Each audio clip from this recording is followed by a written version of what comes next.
Vantage Point. I'm Marcia Boyles, and I'd like to begin this morning by introducing the folks sitting at the table with me. As always, my partner, my program partner, Kathleen Taylor, who is the clinical social worker at our medical center. Good morning, Kathleen. Hi. I'd also like to introduce our guests. We're just delighted to have both of you this morning. Kathryn Ives to my right. Kathryn is an RN, married to one of the wonderful cameramen over here in Channel 6, Ivan, who is one of our very favorite cameramen. And Kathryn, we're delighted to have you this morning. You've been here, you and Ivan have been here 5 years? 4 years. 4 years. 4 years. All yeah. right. Yeah. And sitting next to you is our next guest, who is John Diercks. John, you've been And here. you could call me Jack. And we can call you Jack. Yes, All thank right. you. We may be calling you either Jack or John. Jack, you and your wife have been here about 14 months. You Exactly, said. right. Now, Jack, you were a professor of music at Hollins College, as I recall. And before that, before coming here, you and your wife were actually living in Honolulu.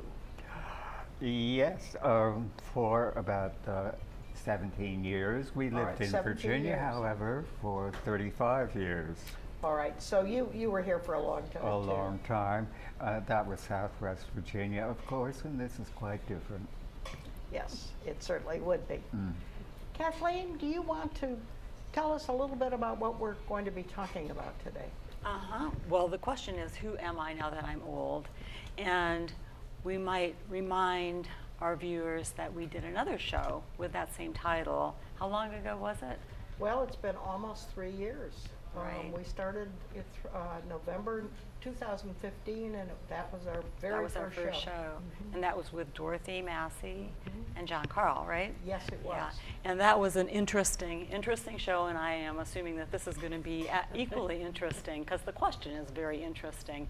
Of course, who am I now is a question that we ask ourselves at every age, every stage of our development, I think. But I think who am I now that I'm old has a particular point of view and vantage point that maybe, and awareness that maybe you don't have as you grow up. You know, a young child has the idea that they are now not a baby, or the teenager is like not a little kid, you know. But as you get older, that vantage point that you have, you're at a time of your life where you're looking backwards, you know, to kind of reconcile and integrate where you've been, and looking forward to figure out how you're going to be able to take all that information and continue to lead a good life for yourself.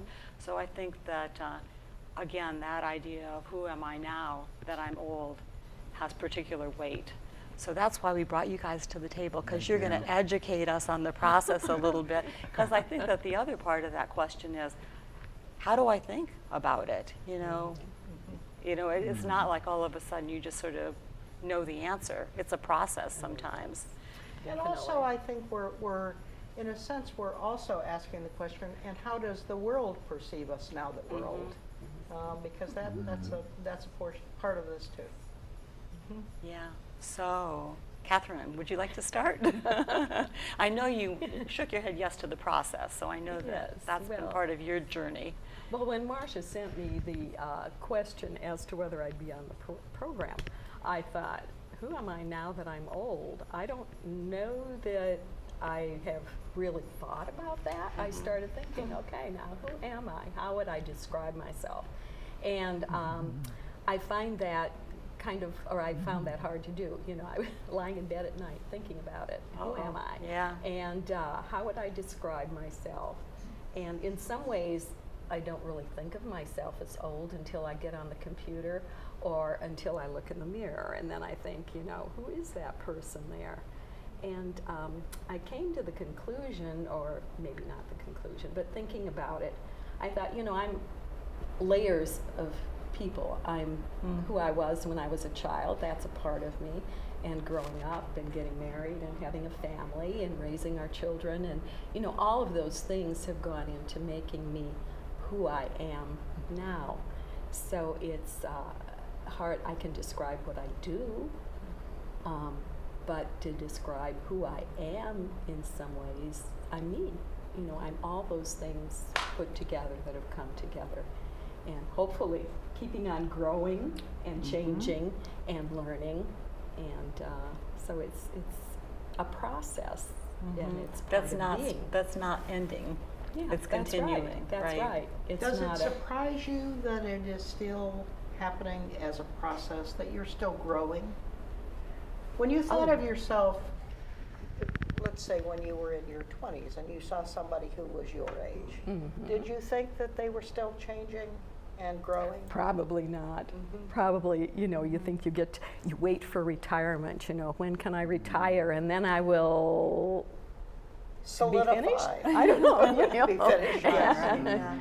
And yet I was very fortunate that I had parents who were very, very active their whole lives, very involved in their community their whole lives. My mother died in her 90s and was in a nursing home, but she was still getting to know people in the nursing home and, you know, making friends.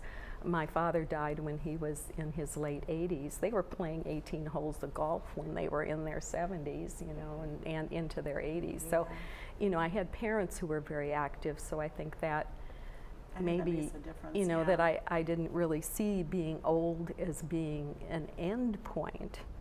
I think the physical limitations that I've had, I mean, I'm very fortunate in that I still go to the fitness center, I can walk, you know, I can do a lot of things, but my eyes, as I think Yes, we several know. of us can appreciate, I do have age-related macular degeneration in both eyes, and get the injections. So my eyes have been a real limiting factor for me. Except that you're still driving and Yeah, reading. I still can drive, Uh-huh. and reading is very hard. I Uh-huh. teach a class. I think one thing I'm learning is that I have to ration my reading. I have to look Okay. at, okay, what kinds of things do I Yes, really yes, need to do, yes. and what things can I let go by Are the you board? rationing your energy? I you don't. think? I don't know. Didn't think about it quite that way. Yeah, as I said, I'm very fortunate that, you know, we go to the fitness center 3 times a week, and I do the weights, and I do find I do stairs a little more slowly sometimes, but you know, I'm very fortunate as Yes, far as you that are. goes, that I can still run, and I don't jog. I walk, but you know, I can do a lot that way, so I just realize I'm very, very fortunate in that way. Well, what you're saying then is that you're really you're a compilation of all your past experiences, and you're also saying that your genetics, your parents aged well, and I think this is certainly something we're all feeling, that we're aging partially, at least, as a result of our own genetic makeup.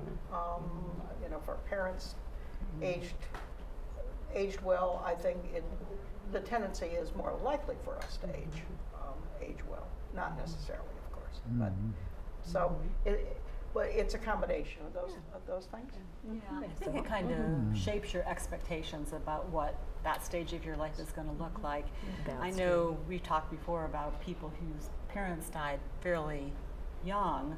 I think it gave you the idea that was sort of the end of your life was going to be sort of the same. Like if your parent died at 70, that was sort of where you were going to end. I think this is true with a lot of us, that there's a benchmark. If Yeah, if your exactly. parent died at 70, That was boy it, golly, when you yeah. hit 70, you thought, this Yeah, is going to not be my year. Yeah, Oh, that's true. And then if you know, clearly most Then people are living by 71, longer, then you're fine. Then you're kind of like, oh, now what? Right. Yeah, I exactly. have all gonna this do? time. Yeah, exactly right. But I think Yeah.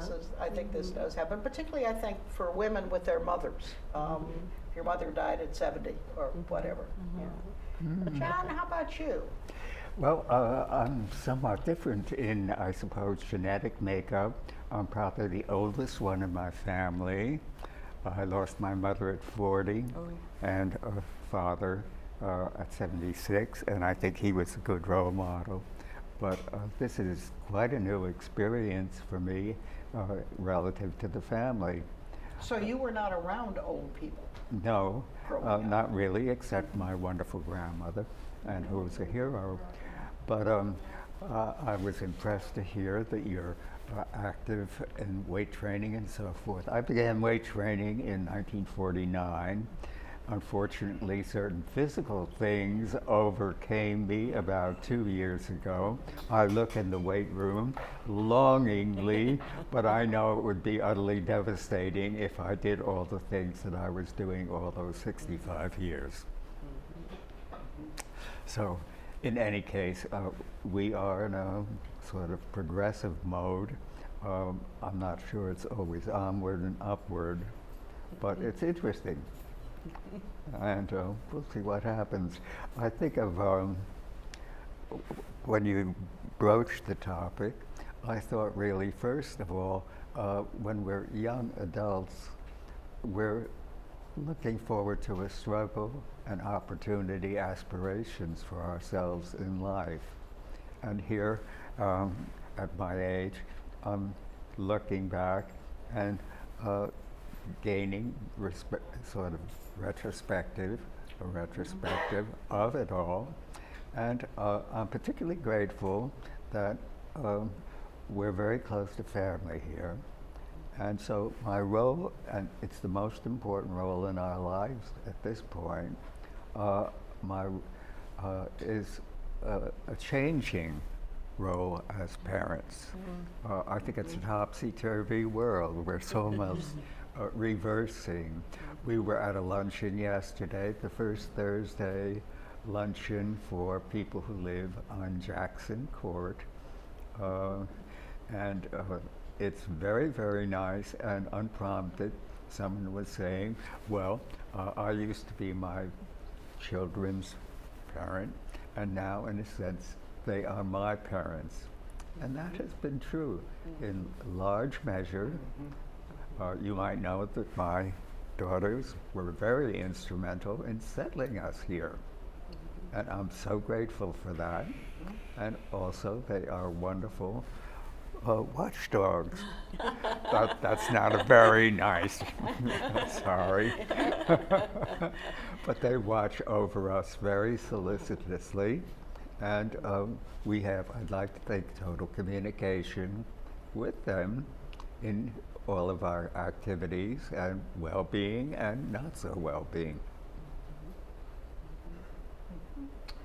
One of the things that I think we have talked about is this notion of legacy, and the fact that I think as we age, we begin to look at our forebears a little bit differently, from the standpoint that we will be joining them sooner rather than later, and wondering what our own legacy will be, what we will have left, and sort of taking stock, I think, of where we are.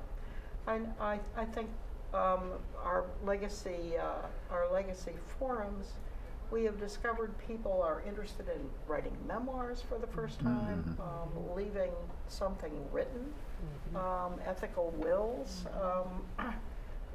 certainly genealogy, and thinking, you know, I'm going to be leaving my genes, or my genes will be part of my children's legacies or my grandchildren's legacies. So I think there's a summing up that is somewhat different than we have been doing in the past. The other thing, when Dorothy Massey was on this show, we've lost Dorothy, lost her last year, I'm sorry to say, but Dorothy talked a little bit about the fact that her grandchildren viewed her as cute and sassy, which she was, cute and sassy. She was. Well, you didn't say it to her face. Well, no, although she was the first one to sit up and say, they call me cute and sassy. But at any rate, what she was saying was that, and I think we've all found some of this, that we're perceived in a much narrower fashion by our friends, by our children, by our grandchildren, Also by the outside world. Do you find that when you go in a store, for example, sometimes you're kind of ignored or patronized a bit? So I think the perception of us also sometimes changes. Dorothy was saying they think I'm cute and sassy, but I feel that I'm so much more than that, was really the message she was sending. And she wasn't resentful, but she was aware that this was the case. Yeah, we all, I think at all ages you do have to fight some stereotypes, but There you go. I think sometimes when you get older, it's like you're just so aware, you know, of where you've been and all of the things you've done, and then if somebody's sort of comparing you to somebody that's just cute and sassy, then that seems very diminishing, and that doesn't feel good. So kind of get you back up a little bit. Yeah, that's a good way Makes of you want to putting it. lecture them. Well, I find myself sometimes, if I'm being patronized, as though I actually were mentally deficient. I come out with the most elaborate esoteric sentence I can come up with. I mean, I begin to talk like an academic and patronize them, and that usually stops that kind of behavior. But I think the instinct is just to want to express I am so much more than what you're thinking you see. And I wish, you know, I could tell you all of the things that I've done so that you would understand that. Right. Yeah. So, and I think that that's what the legacy work that people are doing is about too, is being able to bring that out and sort of let people know what your experience has been, kind of, you know, lessons learned. I know that one of the things that people talk about with the legacy work is, you know, you don't want to present a perfected version of yourself. You know, your goal is to present who you are, warts and all, with your mistakes too, because that's what you probably learn the most about, and what maybe your family will learn the most from as well. So. And I haven't done the writing like that, but I have thought so many times that there are so many things I wish I had asked my mother. You know, what did you think when Pearl Harbor happened? You know, where were you, and what, you know, I have no idea because I never asked her. And so I'm thinking, you know, I know exactly what I was doing when I heard that President Kennedy was shot, and you know, I need to write this for my children. I've talked to them, you know, a little bit to a couple of them about it, but you know, these things. And again, for my mother, how did you deal with your friends dying? You know, and I have had some friends die, and you know, I know what I have done, but yet to write it down, to write that this is a part of life, and as you said, not a perfect thing, the mistakes I've made, the things I learned from those mistakes, and you know, I think that's a really important thing to leave your children and your grandchildren. Don't you wish you'd asked what their childhood had been like?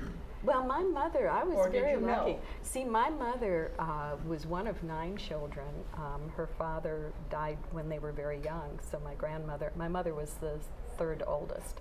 But my mother used to tell Clara Helen stories a lot, which Clara was her sister, my mother's Helen, and she would tell us stories about their childhood, and of course, you knew about the struggles as you looked at the stories later in your growing up, because of course she told us very delightful stories about the things they did. Right. So, but you learned what it was like. So I was very fortunate, and I actually have some of them on tape. She was telling them to our children, and so I recorded the stories that she told. So we do have those on tape. Yeah, I mean, I think you're so right. I think that, you know, we don't know enough sometimes to ask our parents or our elders the questions that we need to know. My family, my mom and dad died pretty young, so I just was not at that point in my life where I recognized the importance of asking those questions, so I definitely feel that loss of that information and just those stories. I think that's one of the things that we talk about with the legacy work too, is don't wait to be asked, you know, because people might not understand that they're going to want to know it later on, and it might be at a time when you're not around anymore. That's right. Right, Most people's exactly. kids and grandkids are not ready to hear it yet. Yeah. Oh, that's true too. And Yeah. so, Mhm. yeah, the don't wait to be asked is, I think, is particularly valuable advice. Yeah, I think people think, oh no, people don't want to know that, they're not going to care, but they really will. It's just at what stage of their life are they going to want to know it? At some point, it's going to make a difference to them.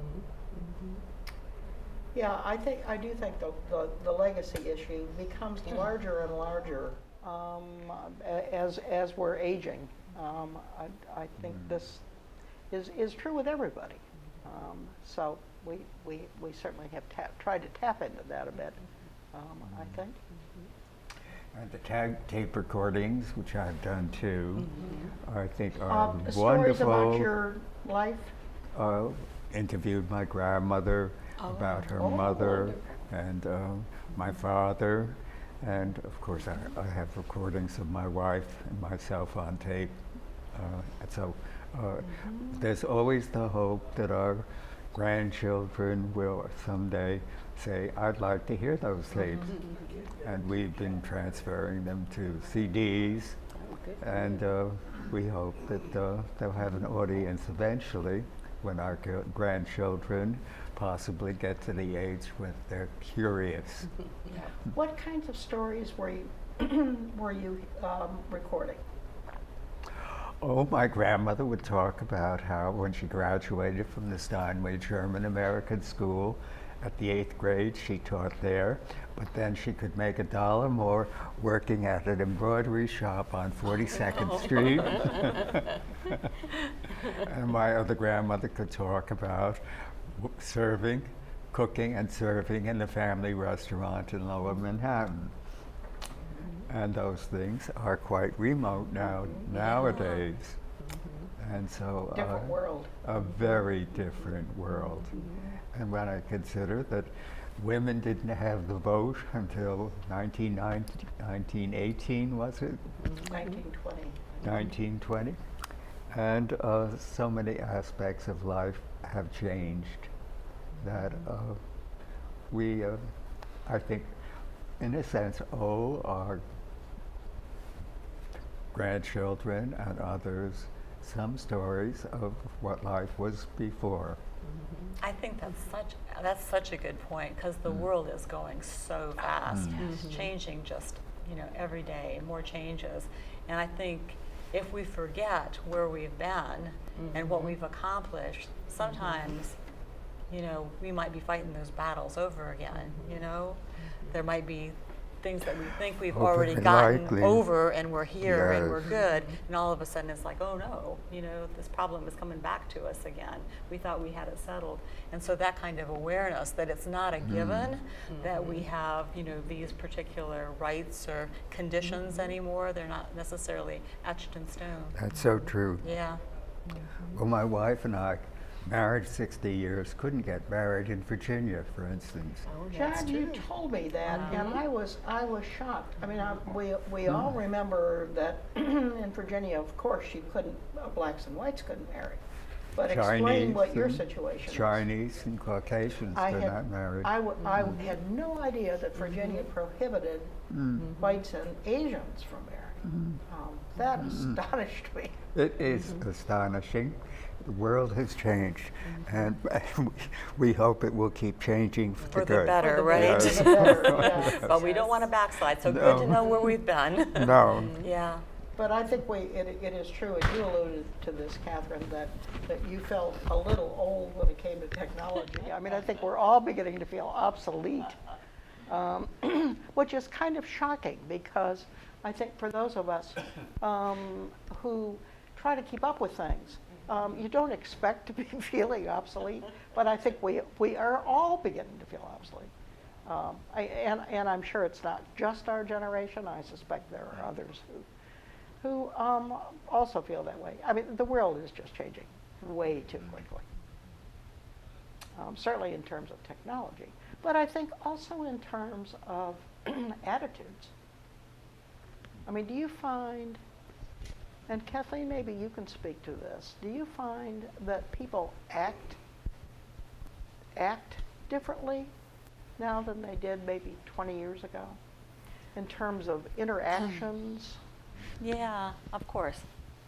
Yeah, just because everything is changing so much. But certainly I think that modes of communication, you know, the whole technology thing, definitely. I mean, we all know the stories about the millennials in the same room together and they're like texting each other as opposed to talking to each other.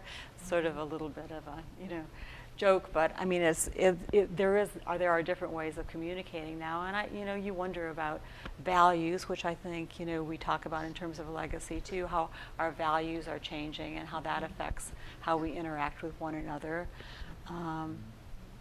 I mean, the world right now is a scary place. So we don't. Oh yes, I don't. No argument there. Yeah, and I think that, you know, that is, you know, having an impact on our younger people right now, you know, in ways that we can't even imagine. So I think I've become aware of the value of presence and of presence in another person's life, and I think that is something that I am striving to do, because I'll be in a hurry to go to a meeting, a hurry to go there, a hurry to do this. And the idea of just spending time with each other and spending time with our grandchildren, spending time with our children, that value of being present, totally present in with another person, and really, really listening and hearing what they have to say is vital. yeah, That's my goal. Yeah, that's a good one. But that's almost like you have to model that behavior through those other generations, because they are moving so fast and they sort of don't understand that. But You know, it's important. but It's they don't vital. understand that it's important, so that's where you have to go, whoa, slow down a little bit. And they do it sometimes. I heard a quote last week that I told Kathleen. We haven't talked about it, so I'm not sure how you're reacting to it, but it was, selfie is the new handshake, which is just horrifying. I mean, it is truly horrifying. I think communication really has changed radically. And I'm not sure that we're ever going to be very comfortable with it. Our generation is ever going to be comfortable with it, really. And maybe that's a good thing. Yeah, maybe it balances it out a little bit, you know. It's hard to know where things are going, that's for sure. Yes, it truly is. But I hear this as my message for today, is it's really important to know where you've been in order to know where you're going. And again, that's something that, you know, as you get older, you can become more aware of, because when you're really young, you're just always looking forward. Yes. Yes. Always toward the next challenge and maybe the next accomplishment. And I think now we can step back and I guess enjoy the past and also regret some things that we should have done and haven't done, kindnesses that we didn't actually, should have been kind and were not. And I try to remember that all the time, not successfully, but all the nice things you should do. And Yeah, nicely put, John. oh, well, thank you. Very, Let's very be kind nice. to each other. Yeah, yeah. Yes. Definitely one of the lessons learned as you go through life is that, you know, taking time to be kind is a good thing.